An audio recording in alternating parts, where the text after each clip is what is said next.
Hello दोस्तों, स्वागत है आज की एक नई वीडियो में। दोस्तों आज की इस वीडियो में कक्षा 9 अनिवार्य संस्कृत के पुरुषोत्तम रामा चैप्टर का संपूर्ण हिंदी अनुवाद आपको लिख लिख करके बताने वाला हूं। देख सकते हो मैंने लिख रखा है पूरा एक एक चीज, अनुवाद, हिंदी अनुवाद अच्छे तरीके से मैंने एक एक श्लोक का लिख लिया है। तो चलिए बिना देरी किए वीडियो को शुरू करते हैं और एक एक श्लोक को पहले बुक में समझाते हैं, फिर अपनी इस नोट्स में आपको दिखाने वाले हैं। तो चलिए शुरू करते हैं। तो यहाँ पर देखो पहला श्लोक क्या दिया गया है।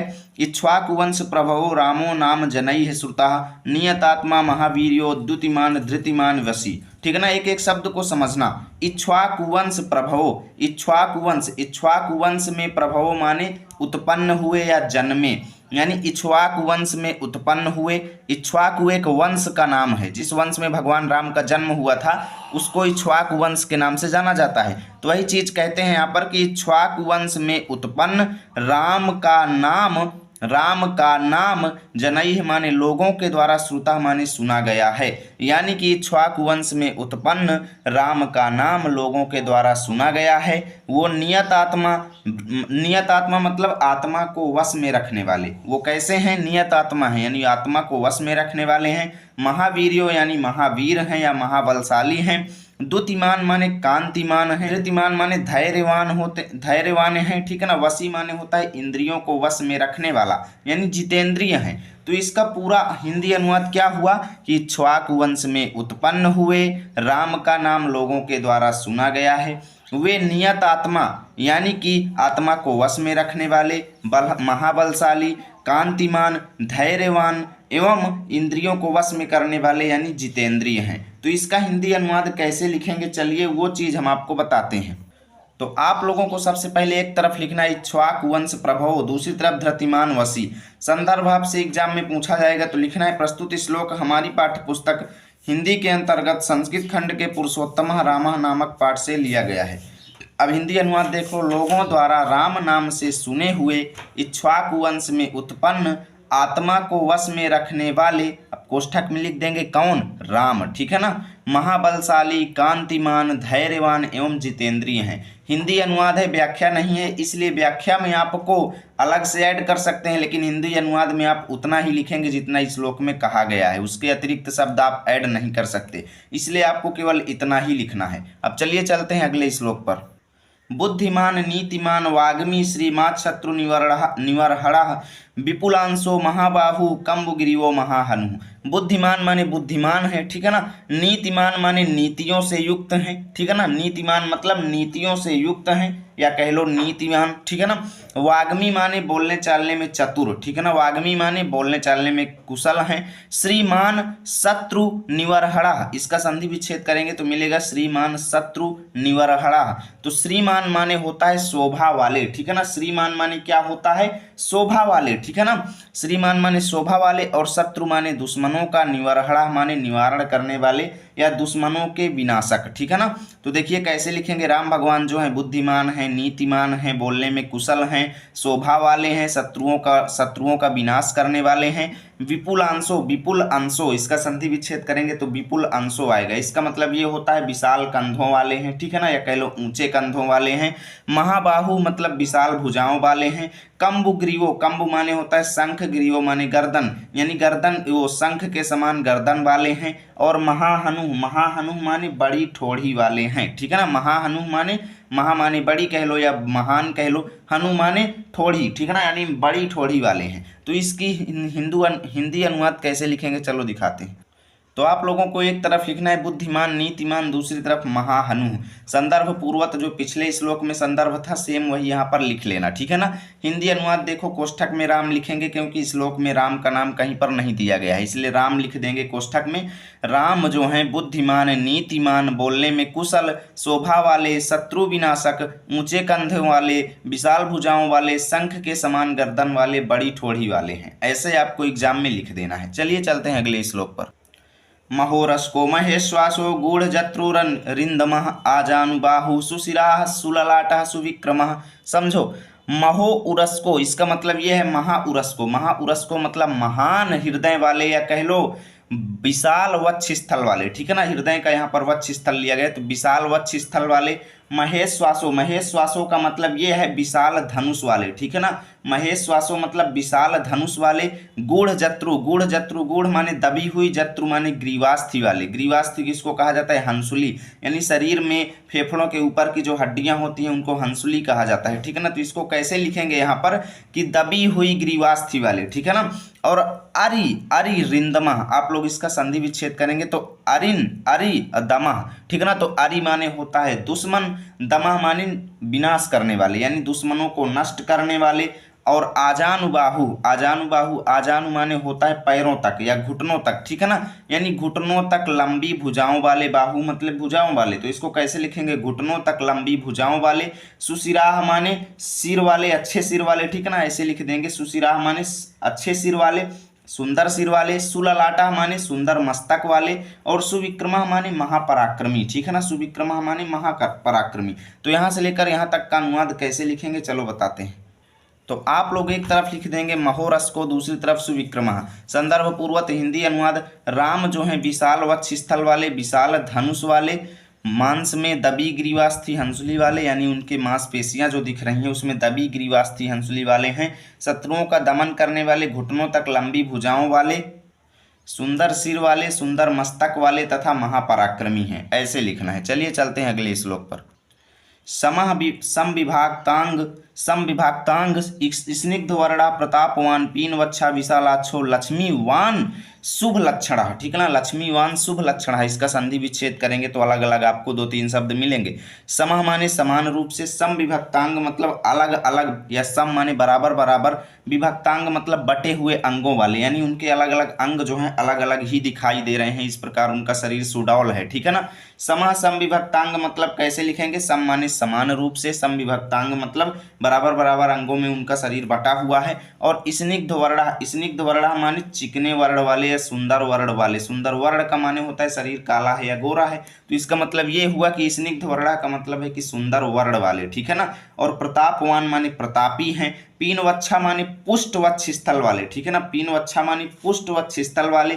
विशालाक्षो, विशाल अच्छो, अच्छो माने नेत्र या आंखें होती हैं, तो विशालाक्षो माने विशाल नेत्रों वाले। लक्ष्मीवान, लक्ष्मीवान का मतलब ये होता है कि शोभा संपन्न, ठीक है ना, लक्ष्मी की तरह सुंदर, तो लक्ष्मीवान का मतलब क्या है? शोभा संपन्न। और शुभ लक्षण, शुभ लक्षण का मतलब है शुभ लक्षण से युक्त, यानी अच्छे लक्षणों से युक्त शरीर वाले हैं।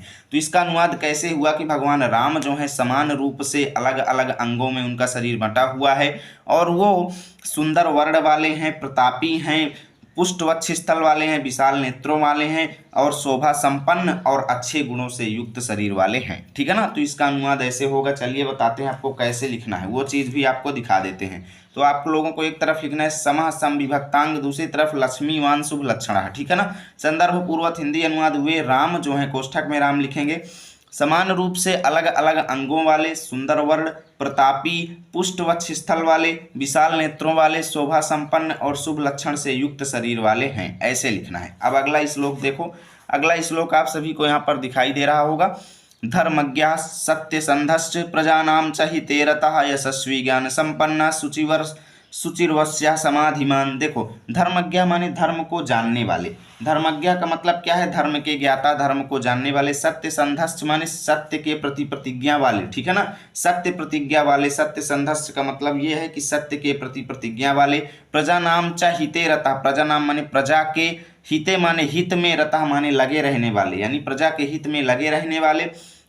च माने और, यशस्वी, ज्ञान संपन्न माने ज्ञानी, यशस्वी माने विशाल यश वाले या अच्छे यश वाले, कीर्तिमान, ठीक है ना। ज्ञान संपन्न माने ज्ञानी। शुचिर्वस्यः, इसका दो संधि विच्छेद करेंगे तो शुचि और वस्यः आएगा। तो शुचि माने होता है, शुचि का मतलब होता है पवित्र, ठीक है ना, शुचि माने पवित्र, और वस्यः माने इंद्रियों को वश में करने वाले या जितेंद्रिय, ठीक है ना, इंद्रियों का वश में करने वाले। और समाधिमान माने समाधि में लीन, समाधिमान माने समाधि में लीन या कह लो एकाग्रचित, ठीक है ना। समाधि जो होती है योग की एक अवस्था होती है, तो उसको क्या कहा जाता है? एकाग्रचित। तो इसका हिंदी अनुवाद क्या हुआ कि श्री राम जो है, श्री राम कोष्ठक में लिख देंगे, क्योंकि पूरे श्लोक में राम का नाम नहीं दिया गया है, तो जो चीज़ हम अपने से अलग से ऐड करेंगे उसको कोष्ठक में लिखेंगे अनुवाद करते समय, ठीक है ना।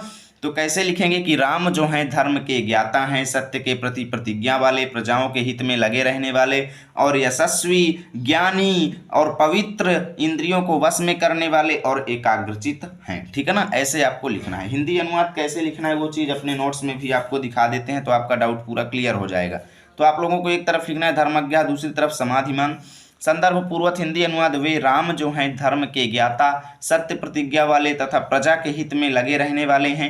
वे यशस्वी, ज्ञानी, पवित्र, जितेंद्रिय और एकाग्रचित्त हैं। इस तरीके से लिखना है। चलिए अगला श्लोक देखते हैं। प्रजापति समः श्रीमान धाता रिपुनसूदनः रक्षिता जीवलोकस्य धर्मस्य परिरक्षिता। देखो प्रजापति, प्रजापति माने होता है प्रजा का स्वामी, यानी प्रजा का मालिक या कह लो राजा। ठीक है ना, प्रजापति का पर्यायवाची राजा है। तो यहाँ पर कहेंगे कि राजा के समान माने समान है, श्री राम जो है राजा के समान है, श्रीमान माने श्री राम। ठीक है ना, श्रीमान का मतलब क्या है, श्री राम, यानी श्री राम जो है प्रजापति के समान। धाता माने पालक कह लो या पालन पोषण करने वाला। ठीक है ना, धाता माने पालन पोषण करने वाला। और रिपुनिसूदना, रिपुनिसूदना का मतलब ये है कि शत्रुओं का नाश करने वाले, यानी भगवान राम जो हैं प्रजा के मालिक हैं या कह लो राजा के समान हैं। और यहाँ से लिखेंगे, ठीक है ना, श्री राम जो हैं प्रजा के, राजा के यानी राजा के समान हैं और यहाँ पर उनके पालनहार हैं, यानी धाता माने पालन करता है और शत्रुओं का विनाश करने वाले हैं। ठीक है ना, रक्षिता जीवलोकस्य, रक्षिता जीवलोकस्य का मतलब है कि संपूर्ण जीवलोक के रक्षक। ठीक है ना, जीवलोक के रक्षक, जीवलोकस्य मतलब जीवलोक के, रक्षिता माने रक्षक हैं। धर्मस्य परिरक्षिता, धर्मस्य माने धर्म के, परिरक्षिता माने रक्षा करने वाले हैं। ठीक है ना, तो इसका अनुवाद कैसे होगा कि श्री राम जो हैं राजा के समान हैं और प्रजा के पालन करता है और शत्रुओं के नाश करता है और जीवलोक के रक्षक, धर्म के भी रक्षक हैं। ठीक है ना, तो इसका हिंदी अनुवाद कैसे होगा वो चीज़ चलो हम आपको दिखा देते हैं। आप लोगों को एक तरफ लिखना है प्रजापति समः, दूसरी तरफ परिरक्षिता। संदर्भ पूर्वक हिंदी अनुवाद, श्री राम प्रजापति यानी राजा के समान, सभी के पालक अर्थात रक्षक हैं। वह शत्रुओं का नाश करने वाले, वे संपूर्ण जीवलोक के रक्षक तथा धर्म की रक्षा करने वाले हैं। ऐसे लिखना है। अब अगला देखो, रक्षिता स्वस्य धर्मस्य स्वजनस्य च रक्षिता, वेद वेदांगो तत्वज्ञो धर्मवेदे च निष्ठिता। निष्ठिता माने क्या होता है, निपुण। ठीक है ना, रक्षिता, रक्षिता माने रक्षा करने वाले, स्वस्य माने अपने, धर्मस्य माने धर्म के, यानी श्री राम जो हैं अपने धर्म की रक्षा करने वाले हैं। स्वजनस्य माने अपने लोगों की, अपने प्रिय लोगों की। च रक्षिता माने, च माने और, रक्षिता माने रक्षा करने वाले, यानी राम जो हैं अपने धर्म के और अपने लोगों की, च माने और, अपने लोगों की, रक्षिता माने रक्षा करने वाले हैं। वेद वेदांग तत्वज्ञो, वेद वेदांग तत्वज्ञों का मतलब ये है कि वेद और वेदांगों के तत्वों को जानने वाले। ठीक है ना, वेद वेदांगों मतलब वेद और वेदांगों के संपूर्ण अर्थ को जानने वाले। धनुर्वेदे मतलब धनुष विद्या में, च माने और, निष्ठिता माने निपुण है, यानी भगवान राम जो हैं वेद और वेदांगों के तत्व को जानने वाले और धनुष विद्या में निष्ठिता माने निपुण है। ठीक है ना, तो इसका हिंदी अनुवाद कैसे लिखेंगे, आप लोगों को एक तरफ लिखना है रक्षिता स्वस्य, दूसरी तरफ निष्ठिता। ठीक है ना, संदर्भ पूर्वक हिंदी अनुवाद, राम अपने धर्म के रक्षक, अपने परिजनों की रक्षा करने वाले, वेद और वेदांग के तत्वों को जानने वाले और धनुर्विद्या में निपुण हैं। ऐसे लिखना है। अगला देखो, सर्वशास्त्रार्थ तत्वज्ञ, स्मृतिमान प्रतिभावान, सर्वलोक प्रिया, साधुर्दीनात्मा विचक्षणः। देखो सर्वशास्त्रार्थ तत्वज्ञ, इसका मतलब ये है, सर्व माने सभी, शास्त्रार्थ माने शास्त्र माने शास्त्रों का यानी काव्यों का, अर्थ, अर्थ माने अर्थों को और तत्व माने तत्वों को, ज्ञ माने जानने वाले, यानी श्री राम जो है सभी शास्त्रों के अर्थों के तत्व को जानने वाले हैं।